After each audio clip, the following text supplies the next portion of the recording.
नमस्ते एवरीवन। आज हम डिस्कस करेंगे बायोकेमिस्ट्री के एक इम्पॉर्टेंट टॉपिक के बारे में जो है कार्बोहाइड्रेट। ये हमारी डेली डाइट के लिए एक इम्पॉर्टेंट पार्ट है और बॉडी के लिए एक मेजर एनर्जी सोर्स तो है ही। चलिए इसे डिटेल में समझते हैं। फर्स्ट, कार्बोहाइड्रेट है क्या? कार्बोहाइड्रेट ऑर्गेनिक कंपाउंड्स होते हैं जो कार्बन, हाइड्रोजन और ऑक्सीजन से बने होते हैं। ये मेनली प्लांट से मिलते हैं और हमारी बॉडी को एनर्जी प्रोवाइड करते हैं। कार्बोहाइड्रेट को शुगर भी कहा जाता है क्योंकि ये टेस्ट में स्वीट होते हैं और वाटर में सॉल्युबल भी होते हैं। इनका जनरल फार्मूला होता है CH2ON, जिसमें N कार्बन एटम के नंबर्स हैं। अब हम बात करेंगे कार्बोहाइड्रेट के फंक्शंस के बारे में। चलिए देखते हैं ये हमारी बॉडी के लिए कितना इम्पॉर्टेंट है। फर्स्ट, कार्बोहाइड्रेट सारे ही ऑर्गेनिज्म में एनर्जी का मेन सोर्स होता है। सेकेंड, ये बॉडी में कई सारे इंपॉर्टेंट ऑर्गेनिक कंपाउंड्स बनाने में हेल्प करते हैं, जैसे fats, amino acids.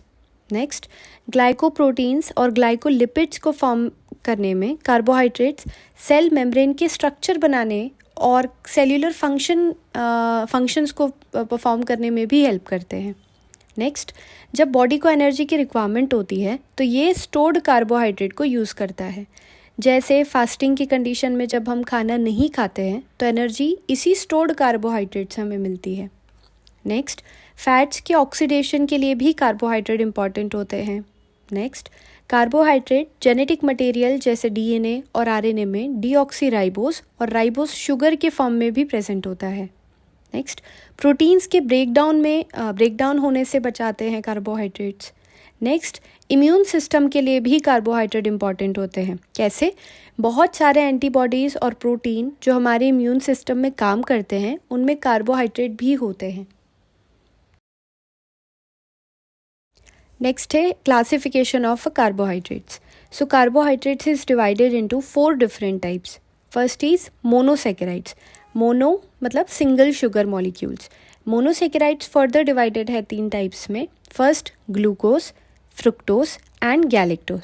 Glucose, fructose and galactose. The second carbohydrate is disaccharide. Disaccharide means 2 sugar molecules. Example of such disaccharides are sucrose, lactose and maltose. Sucrose, lactose and maltose are disaccharides. Third is oligosaccharides. Oligosaccharides means sugar molecule अगर 2 से 10 के बीच में हो तो उसके example है raffinose and stachyose. Raffinose and stachyose. And the last is polysaccharides. अगर sugar molecule का मॉलिक्यूल्स 10 से ज़्यादा अमाउंट में हो तो उसको बोलेंगे polysaccharides. Example of such polysaccharides are starch, glycogen and cellulose. तो स्टार्ट करते हैं मोनोसेकेराइड से, जो कार्बोहाइड्रेट का सबसे सिंपल फॉर्म होता है। ये वो शुगर्स हैं जो एक ही पॉलीहाइड्रोक्सी एल्डिहाइड या कीटोन यूनिट से बने होते हैं। इन्हें और छोटी यूनिट्स में हाइड्रोलाइज नहीं किया जा सकता। मोनोसेकेराइड्स को एक जनरल फार्मूला से रिप्रेजेंट किया जाता है, दैट इज CH2ON, जिसमें N से C कार्बन एटम के नंबर्स को रिप्रेजेंट करते हैं। नेक्स्ट है classification of a monosaccharide. Monosaccharides को फंक्शनल ग्रुप के बेसिस पर 2 मेन कैटेगरी में डिवाइड किया जाता है। फर्स्ट है aldoses and the second is ketoses. Aldoses means जब मोनोसेकेराइड्स में एल्डिहाइड ग्रुप होता है तो उसे एल्डोज कहते हैं। एग्जाम्पल है glucose and glyceraldehyde. Second, ketoses. अगर मोनोसेकेराइड में कीटोन ग्रुप होता है तो उसे बोलेंगे ketose. Example of such ketoses are fructose. Next, monosaccharides को कार्बन एटम के नंबर्स के बेसिस पर 5 कैटेगरी में डिवाइड किया जाता है। पहले हमने देखा कार्बोहाइड्रेट मोनोसेकेराइड्स के फंक्शनल ग्रुप के बेसिस पर। नेक्स्ट है कार्बन एटम के नंबर के बेसिस पर। So it is divided into 5 different categories. First, trioses, जिसमें 3 कार्बन एटम्स होते हैं। एग्जाम्पल है ग्लिसरल्डिहाइड। सेकेंड है टेट्रोसिस, जिसमें 4 कार्बन एटम्स होते हैं। एग्जाम्पल इरिथ्रोस। नेक्स्ट है पेंटोसिस, 5 carbon atoms. Example is ribose और जाइलोस। फोर्थ है हेक्सोसिस, 6 कार्बन एटम्स होते हैं जिनमें, उनके एग्जाम्पल है glucose and fructose. And the next is heptoses, जिसमें 7 कार्बन एटम प्रेजेंट होते हैं, एग्जाम्पल है ग्लूकोहेप्टोसिस। फर्स्ट मोनोसेकेराइड्स का एग्जाम्पल है ग्लूकोज, जो एक इम्पॉर्टेंट कार्बोहाइड्रेट है। ग्लूकोज को हम ब्लड शुगर भी कहते हैं क्योंकि ये हमारी बॉडी में एनर्जी का एक प्राइमरी सोर्स है। चलिए इसके सोर्स और यूजेस के बारे में जानते हैं। सो ग्लूकोज हमें कई सारे नेचुरल फूड से मिलता है, जैसे fruits like Apple, banana, grapes, vegetables like carat, potatoes and honey natural source of a glucose. Glucose को शुगर फ्यूल ऑफ लाइफ भी कहा जाता है क्योंकि ये बॉडी को इमीडिएट एनर्जी प्रोवाइड करते हैं। डायबिटीज़ में ग्लूकोज यूरिन में एक्सक्रीट होता है, जो एक मेडिकल कंडीशन भी है। नेक्स्ट है uses of a glucose. First, instant energy source. Patient जो खाना नहीं खा सकते उन्हें ग्लूकोज सोल्यूशन के फॉर्म में दिया जाता है, आप लोगों ने देखा ही होगा, जिससे एनर्जी का बैलेंस बॉडी में बना रहे। सेकेंड, प्लांट्स में growth and reproduction. Plants glucose का यूज़ अपनी ग्रोथ और रिप्रोडक्शन के लिए करते हैं। नेक्स्ट है हाइपर कैलेमिया के ट्रीटमेंट में। हाई पोटेशियम लेवल होने पर ग्लूकोज का यूज़ होता है। और लास्ट, ग्लूकोज से कई सारे इंपॉर्टेंट बायोलॉजिकल मॉलिक्यूल्स भी बनते हैं, जैसा हमने इंट्रोडक्शन में देखा था। नेक्स्ट है फ्रुक्टोज, जो कि एक नेचुरली अकरिंग शुगर है। फ्रुक्टोज को हम फ्रूट शुगर भी कहते हैं क्योंकि ये फ्रूट्स और हनी से मिलकर बनता है। फ्रुक्टोज नेचुरली प्रेजेंट होते हैं fruits like mangoes, Apple, grapes और हनी में, जो कि एक नेचुरल स्वीटनर है। ग्लूकोज के साथ कंबाइन होकर ये सुक्रोज, टेबल शुगर जिसको बोलते हैं, वो भी बनाता है। नेक्स्ट है uses of fructose. First, food industries में टेस्ट इन्हांस करने के लिए यूज़ होता है फ्रुक्टोज।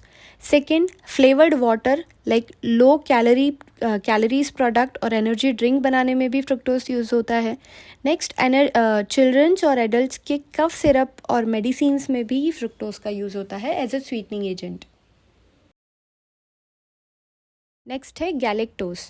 गैलेक्टोज एक मोनोसेकेराइड है जिसका मॉलिक्यूलर फॉर्मूला होता है C6H12O6। ये ग्लूकोज के साथ मिलकर लैक्टोज बनाते हैं। ग्लूकोज के साथ गैलेक्टोज मिलकर लैक्टोज बनाते हैं, जिसे मिल्क शुगर भी कहा जाता है। नेक्स्ट है uses of galactose. First, energy source. Galactose glucose का प्रिकर्सर होता है और बॉडी को एनर्जी प्रोवाइड करता है।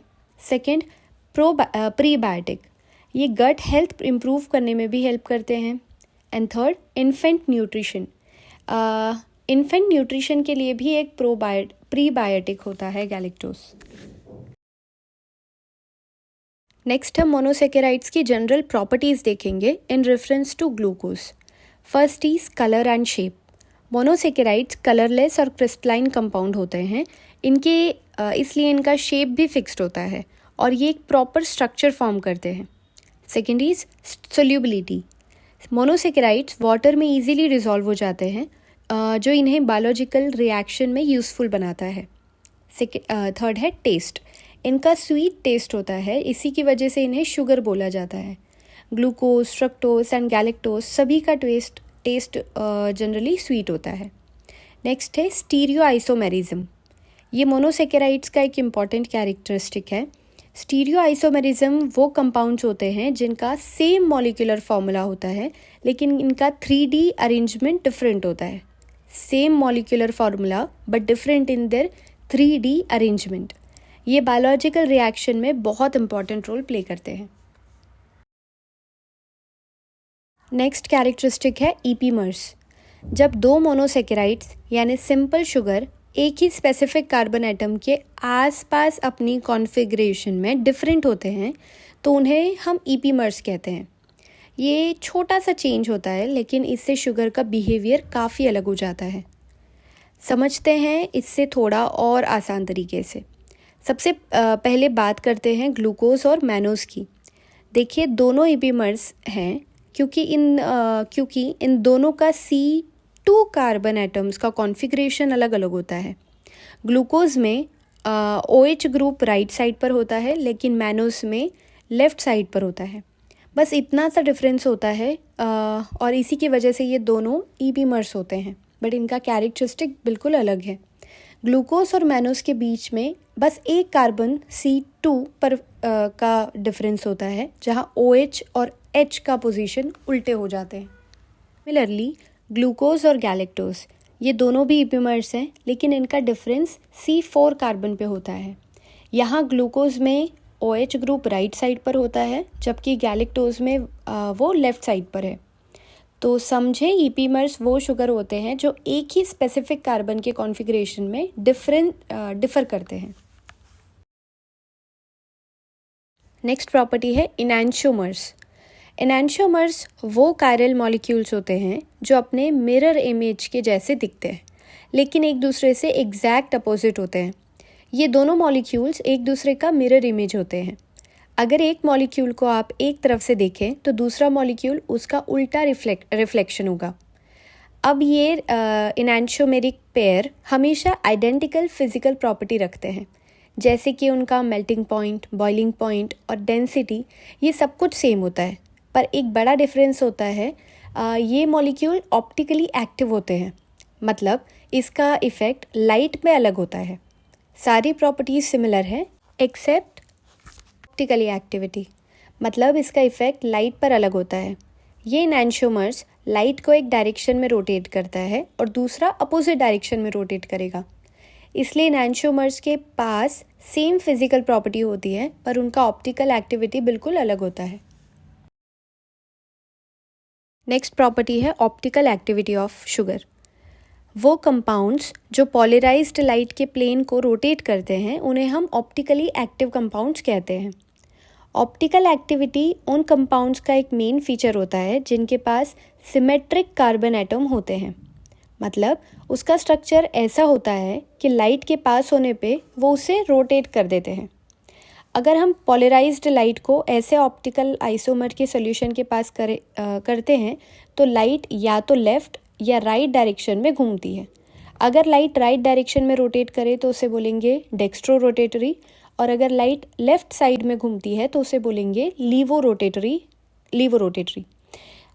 इसे हम एक इंस्ट्रूमेंट से मेजर करते हैं जिसे बोलते हैं पोलरीमीटर। अब बात करते हैं डेक्स्ट्रो रोटेटरी और लीवो रोटेटरी के बारे में।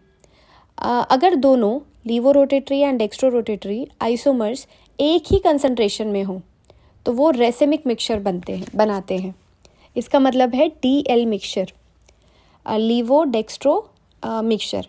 इस मिक्सचर की कोई ऑप्टिकल एक्टिविटी नहीं होती, क्योंकि लीवो और डेक्स्ट्रो के इफ़ेक्ट एक दूसरे को कैंसिल आउट कर देते हैं।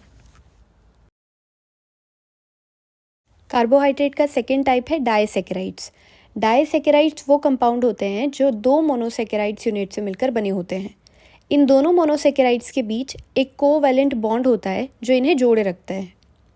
अगर हम डायसैकेराइड्स को हाइड्रोलाइज या हाइड्रोलिसिस के थ्रू तोड़ते हैं तो ये वापस दो मोनोमरिक यूनिट में डिवाइड हो जाते हैं, मतलब ये शुगर दो सिंपल शुगर में कन्वर्ट होते हैं या टूट जाते हैं जब हाइड्रोलिसिस की रिएक्शन होती है। डायसैकेराइड्स को हम एक जनरल फार्मूला के थ्रू रिप्रेजेंट करते हैं जो है CH2ON-1।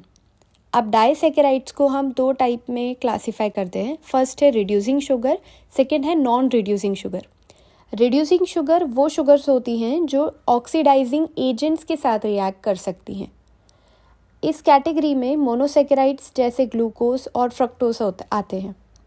नॉन रिड्यूसिंग शुगर वो शुगर होती हैं जो ऑक्सीडाइजिंग एजेंट्स के साथ रिएक्ट नहीं करती। एग्जाम्पल है सुक्रोज। कुछ कॉमन डायसैकेराइड्स के एग्जाम्पल है माल्टोज, लैक्टोज और सुक्रोज। ये तीनों अलग अलग टाइप के ग्लाइकोसाइडिक बॉन्ड्स के साथ बनकर डायसैकेराइड्स बनाते हैं। फर्स्ट एग्जाम्पल है maltose, means malt sugar. Maltose 2 alpha D glucose unit से बनता है। 2 अल्फ़ा डी ग्लूकोज मिलकर क्या बनाते हैं? माल्टोज, जो एक 1,4 ग्लाइकोसाइडिक बॉन्ड के थ्रू जुड़ते हैं। अगर हम इसको डाइल्यूट एसिड या एंजाइम के थ्रू हाइड्रोलाइज करते हैं तो ये ग्लूकोज में ब्रेक हो जाता है। ये स्टार्च के एंजाइमेटिक हाइड्रोलिसिस के थ्रू भी मिलता है। Properties of a maltose. Maltose का टेस्ट स्वीट होता है और ये वाटर में भी सोल्यूबल होते हैं। माल्टोस एक रिड्यूसिंग शुगर है जो ऑक्सीडेशन रिएक्शन में पार्टिसिपेट कर सकते हैं। जब फिनाइल हाइड्राजीन से रिएक्ट करता है तो ये ओसाजोन बनाता है। नेक्स्ट, माल्टोस म्यूटो रोटेशन शो करता है। माल्टोस से याद रखिएगा, म्यूटो। सो माल्टोस म्यूटो रोटेशन शो करता है, मतलब इसका ऑप्टिकल रोटेशन टाइम के साथ चेंज होता है जब ये इक्विलिब्रियम पोजीशन पे पहुंचता है। नेक्स्ट है uses of maltose. Maltose glucose के सोर्स के फॉर्म में यूज़ होता है। ये बॉडी के लिए एनर्जी देने में भी हेल्प करता है। नेक्स्ट, माल्टोस के कई सारे फूड प्रोडक्ट्स में यूज़ किए जाते हैं, जैसे baby products, baby food and beverage. Second disaccharide है लैक्टोस, जिसे हम मिल्क शुगर भी कहते हैं। लैक्टोस एक नेचुरल शुगर है जो मिल्क में प्रेजेंट होता है। ये बीटा डी गैलेक्टोस और बीटा डी ग्लूकोज से मिलकर बनता है, जो एक ग्लाइकोसाइडिक लिंकेज के थ्रू कनेक्टेड होता है। अगर हम ओसाजोन टेस्ट करें तो ये पाउडर्ड पफ शेप्ड क्रिस्टल बनाते हैं। जब लैक्टोस को हाइड्रोलाइज किया जाता है तो ये ग्लूकोज और गैलेक्टोस में टूट जाता है। नेक्स्ट है properties of lactose. Lactose again sweet taste का होता है, लेकिन सुक्रोज जितना स्वीट नहीं होता। इसका मेल्टिंग पॉइंट बहुत ज़्यादा हाई होता है और ये रिड्यूसिंग शुगर है और फ्री एल्डिहाइड ग्रुप होने की वजह से म्यूटो रोटेशन शो करता है। यीस्ट इसको फर्मेंट नहीं कर सकती, इसलिए ये अल्कोहल फर्मेंटेशन में यूज़ नहीं होता। Uses of lactose. Lactose infants के डाइट में एक इम्पॉर्टेंट रोल प्ले करता है। ब्रेस्ट मिल्क में प्रेजेंट लैक्टोस न्यूबॉर्न बेबीज़ के एनर्जी सोर्स का काम करता है। नेक्स्ट डाइसेकेराइड इज सुक्रोज, जिसे हम टेबल शुगर भी कहते हैं। सुक्रोज ज़्यादातर शुगर केन से प्रोड्यूस होता है। ये अल्फ़ा डी ग्लूकोज और बीटा डी फ्रक्टोज से मिलकर बनता है। अल्फ़ा डी ग्लूकोज और बीटा डी फ्रक्टोज। एक इम्पॉर्टेंट बात यह है कि सुक्रोज एक नॉन रिड्यूसिंग शुगर है, मतलब ऑक्सीडेशन रिएक्शन में पार्टिसिपेट नहीं करता sucrose. Properties of sucrose. Sucrose water में इजीली सोल्यूबल हो जाता है और इसका टेस्ट काफ़ी स्वीट होता है। नेक्स्ट, इंटेस्टाइनल जूस में स्पेशल जो एंजाइम्स होते हैं जो सुक्रोज को ग्लूकोज और फ्रक्टोज में ब्रेक कर देते हैं। सुक्रोज फिनाइल हाइड्राजीन के साथ रिएक्ट नहीं करती, इसलिए ओसाजोन क्रिस्टल भी नहीं बनाता। नेक्स्ट, क्योंकि सुक्रोज के दोनों कार्बन एटम ग्लाइकोसाइडिक बॉन्ड में इन्वॉल्व होते हैं, ये म्यूटो रोटेशन भी शो नहीं करता। नेक्स्ट है यूजेस ऑफ ग्लूकोज। ये डेली लाइफ में एक कॉमन स्वीटनर के फॉर्म में यूज़ होता है और कैंडीज़, चॉकलेट्स बनाने के लिए भी सुक्रोज का बहुत ज़्यादा यूज़ होता है। अब तक हम मोनोसेकेराइड्स और डाइसेकेराइड्स के बारे में डिस्कस कर चुके हैं। नेक्स्ट है ओलिगोसेकेराइड्स। ये वो कार्बोहाइड्रेट्स होते हैं जो 3 से 10 मोनोसेकेराइड्स यूनिट से मिलकर बने होते हैं। जब इनका हाइड्रोलिसिस होता है तो ये 3 से 10 मोनोमेरिक यूनिट रिलीज़ करता है, जिससे मिलकर वो बना होता है। Examples of monosaccharides. फर्स्ट, रैफिनोस। ये एक ट्राइसेकेराइड्स होता है जो बीन्स, कैबेज और होल ग्रेन में मिलता है। नेक्स्ट है स्टैकियोस। ये टेट्रासेकेराइड्स होता है जो वेजिटेबल्स जैसे सोयाबीन में मिलता है। ओलिगोसेकेराइड्स का इम्पॉर्टेंस। ये प्रीबायोटिक्स की तरह काम करते हैं जो गट हेल्थ के लिए अच्छे होते हैं। सेकेंड, ये डाइजेशन को सपोर्ट करते हैं और गट बैक्टीरिया के ग्रोथ को भी प्रमोट करते हैं। अब हम बात करेंगे last carbohydrate, that is polysaccharides की। सो पॉलीसेकेराइड्स बहुत सारे लॉन्ग चेन वाले कार्बोहाइड्रेट्स होते हैं जो 100 या थाउजेंड्स ऑफ मोनोसेकेराइड यूनिट से मिलकर बने होते हैं। ये स्ट्रेट भी हो सकते हैं और ब्रांच्ड भी हो सकते हैं। ये एक या डिफरेंट टाइप के शुगर से मिलकर भी बने हो सकते हैं। नेक्स्ट है टाइप्स ऑफ पॉलीसेकेराइड। फर्स्ट है होमोपॉलीसेकेराइड। होमो मीन्स सिमिलर। जब एक ही टाइप के मोनोसेकेराइड्स होते हैं तो उसको बोलेंगे होमोपॉलीसेकेराइड्स। एग्जाम्पल हैं starch, glycogen and cellulose. Heteropolysaccharides. Hetero means different. जब डिफरेंट टाइप के मोनोसेकेराइड्स यूनिट प्रेजेंट होते हैं किसी पॉलीसेकेराइड्स में तो उसे बोलेंगे हेटेरोपॉलीसेकेराइड्स। एग्जाम्पल है हेल्यूरोनिक एसिड, हेपेरिन्स एक्सेट्रा। नेक्स्ट है properties of polysaccharides.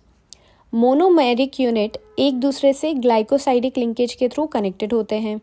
Second, higher molecular weight वाले कॉम्प्लेक्स कार्बोहाइड्रेट होते हैं polysaccharides. Next, mostly water insoluble हैं, लेकिन कुछ पॉलीसेकेराइड्स ऐसे होते हैं जो वाटर में जेल बना सकते हैं। नेक्स्ट है importance of polysaccharides. First, starch और ग्लाइकोजन एनर्जी स्टोर करने के लिए यूज़ होते हैं। Second, cellulose plant cell walls के मेन कंपोनेंट होता है। और हेपेरिन ब्लड क्लॉटिंग प्रिवेंट करता है। चलिए देखते हैं स्टार्च। स्टार्च एक होमोपॉलीसेकेराइड है जो डी ग्लूकोज यूनिट से मिलकर बना होता है। डी ग्लूकोज यूनिट से मिलकर बनता है स्टार्च, और ये ग्लाइकोसाइडिक बॉन्ड्स के थ्रू कनेक्टेड होता है। स्टार्च रूट्स, राइस, मेज़ और पोटैटोज़ में ज़्यादा अमाउंट में होता है, और ये 2 पॉलीसेकेराइड से बना होता है, amylose and amylopectin. Starch is amylose and amylopectin. First है अमाइलोस। अमाइलोस का स्ट्रक्चर देखते हैं। सो अमाइलोस एक लीनियर और अनब्रांच्ड चेन होता है। ये डी ग्लूकोज मॉलिक्यूल का चेन होता है जो अल्फ़ा 1,4 ग्लाइकोसाइडिक लिंकेज से कनेक्टेड होता है, और ये वाटर में सोल्यूबल होता है। सेकेंड है अमाइलोपेक्टिन, जो कि एक ब्रांच्ड पॉलीसेकेराइड्स है। ये भी डी ग्लूकोज मॉलिक्यूल से मिलकर बना होता है, जो अल्फ़ा 1,4 ग्लाइकोसाइडिक लिंकेज से ही कनेक्टेड होता है, बट ये वाटर में इंसॉल्युबल होते हैं। स्टार्च को एंजाइम अमाइलेज हाइड्रोलाइज करता है, और जो इसे ग्लूकोज में ब्रेक करने में हेल्प करता है। लास्ट टॉपिक है कार्बोहाइड्रेट में, that is identification test for carbohydrates. First test है बेनेडिक्ट टेस्ट। ये टेस्ट रिड्यूसिंग शुगर को आइडेंटिफाई करने के लिए होता है, और ये क्वालिटेटिव टेस्ट है जो reducing sugar like copper sulphate के साथ रिएक्शन करके रेड प्रेसिपिटेट बनाते हैं। बेनेडिक्ट रिएजेंट के कॉम्पोजिशन में आते हैं सोडियम सिट्रेट, सोडियम कार्बोनेट और copper sulphate. Sodium citrate copper sulphate को प्रेसिपिटेशन को रोकता है। Sodium carbonate alkaline medium provide करता है, और जो कॉपर सल्फेट होता है वो रिएक्शन में इन्वॉल्व होता है। Principles of Benedict test. जब कार्बोहाइड्रेट को अल्कलाइन कॉपर सल्फेट के साथ में हीट किया जाता है तो कॉपर क्यूप्रिक आयन रिड्यूस होकर क्यूप्रस ऑक्साइड का रेड प्रेसिपिटेट देते हैं। क्यूप्रिक आयन क्यूप्रस ऑक्साइड में कन्वर्ट होता है, और ये जो कन्वर्जन होता है उसमें रेड प्रेसिपिटेट फॉर्म होते हैं। रिड्यूसिंग शुगर ये टेस्ट पॉजिटिव देते हैं, लेकिन नॉन रिड्यूसिंग शुगर जैसे सुक्रोज ये टेस्ट पॉजिटिव नहीं देते। बेनेडिक्ट टेस्ट का प्रोसीजर। सबसे पहले 5 ml बेनेडिक्ट रिएजेंट का एक टेस्ट ट्यूब में लेते हैं, फिर उसमें 8 ड्रॉप्स शुगर सोल्यूशन ऐड करेंगे। सोल्यूशन को 2 मिनट्स तक बॉईल करके थोड़ा कूल होने देंगे, और कलर चेंज होगा। अगर कलर चेंज होता है तो सिंपल में रिड्यूसिंग शुगर प्रेजेंट है, और अगर कलर चेंज नहीं होता दैट इंडिकेट्स कि नॉन रिड्यूसिंग शुगर प्रेजेंट है। शुगर जैसे नॉन रिड्यूसिंग शुगर ये टेस्ट पॉजिटिव नहीं देंगे। नेक्स्ट टेस्ट है मॉलिश टेस्ट। मॉलिश टेस्ट एक जनरल टेस्ट है जो सभी टाइप के कार्बोहाइड्रेट के लिए होता है।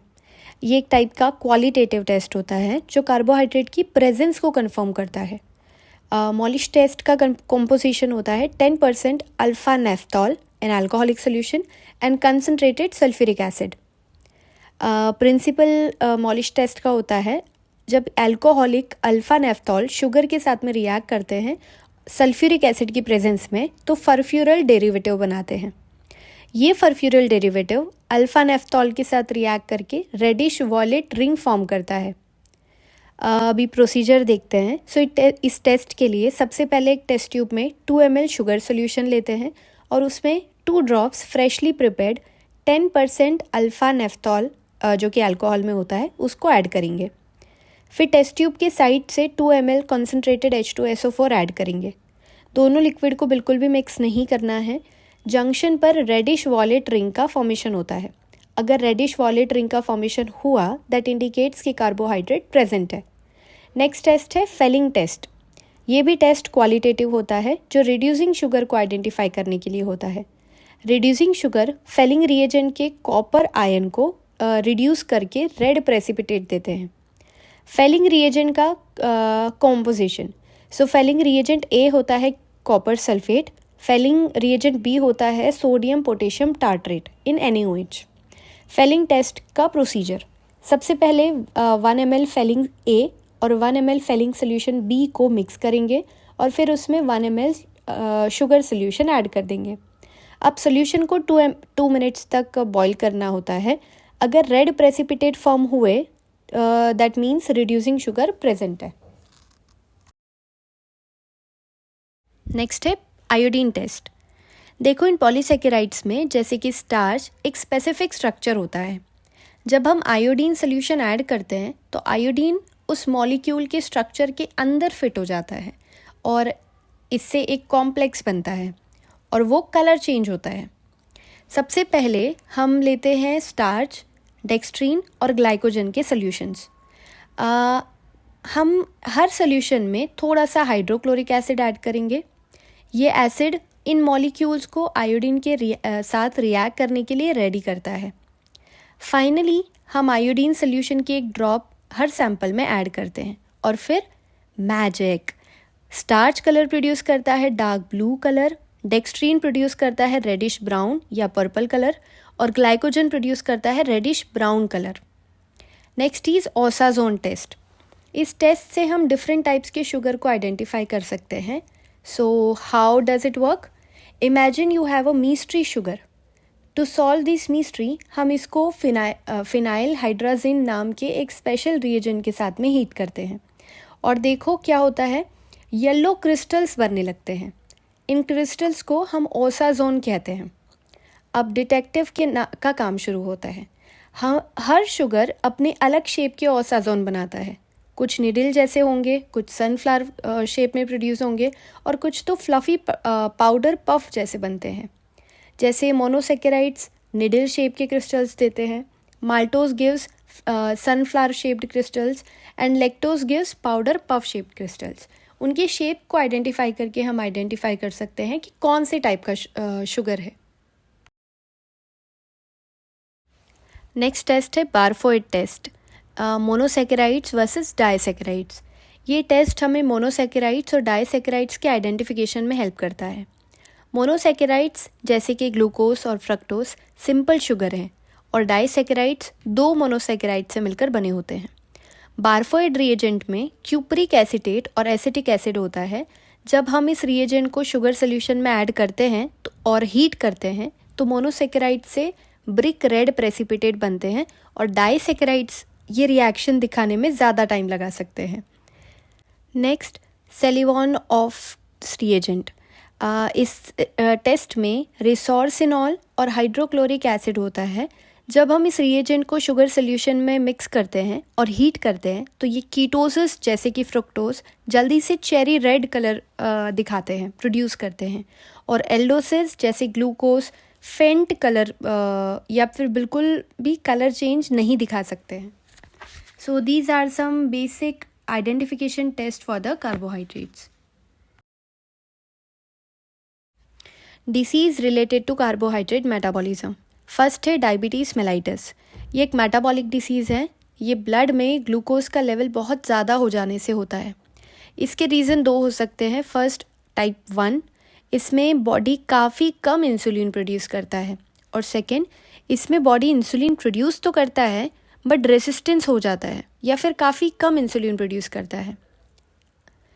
नेक्स्ट है ग्लाइकोजूरिया। जब बॉडी शुगर का लेवल बहुत ज़्यादा हो जाता है तो एक्सेस ग्लूकोज यूरिन में निकलने लगता है। उस कंडीशन को हम बोलेंगे ग्लाइकोजूरिया। ये जनरली डायबिटीज़ का एक सिम्टम होता है, लेकिन इसका और भी कई सारे रीज़न हो सकते हैं, जैसे कि किडनी की प्रॉब्लम या फिर ड्यूरिंग प्रेगनेंसी।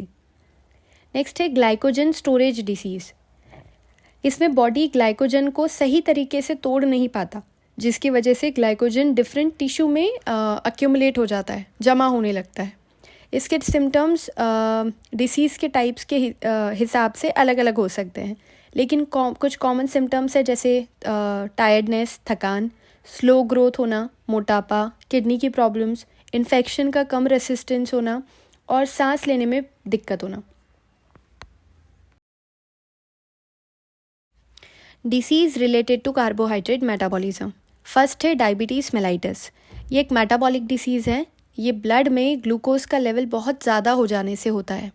इसके रीज़न दो हो सकते हैं। फर्स्ट टाइप 1, इसमें बॉडी काफ़ी कम इंसुलिन प्रोड्यूस करता है, और सेकेंड, इसमें बॉडी इंसुलिन प्रोड्यूस तो करता है बट रेसिस्टेंस हो जाता है या फिर काफ़ी कम इंसुलिन प्रोड्यूस करता है।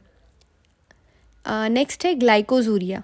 जब बॉडी शुगर का लेवल बहुत ज़्यादा हो जाता है तो एक्सेस ग्लूकोज यूरिन में निकलने लगता है। उस कंडीशन को हम बोलेंगे ग्लाइकोजूरिया।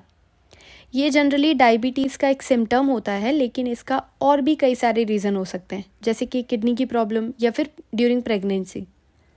नेक्स्ट है ग्लाइकोजन स्टोरेज डिसीज़। इसमें बॉडी ग्लाइकोजन को सही तरीके से तोड़ नहीं पाता, जिसकी वजह से ग्लाइकोजन डिफरेंट टिश्यू में अक्यूमुलेट हो जाता है, जमा होने लगता है। इसके सिम्टम्स डिसीज़ के टाइप्स के हिसाब से अलग अलग हो सकते हैं, लेकिन कुछ कॉमन सिम्टम्स है, जैसे टायर्डनेस, थकान, स्लो ग्रोथ होना, मोटापा, किडनी की प्रॉब्लम्स, इन्फेक्शन का कम रेसिस्टेंस होना और सांस लेने में दिक्कत होना। अगर आपको इस वीडियो में कुछ भी इन्फॉर्मेटिव लगा तो प्लीज़ लाइक, शेयर और सब्सक्राइब करना भूलना नहीं। मिलते हैं नेक्स्ट वीडियो में एक नए टॉपिक के साथ। Thank you.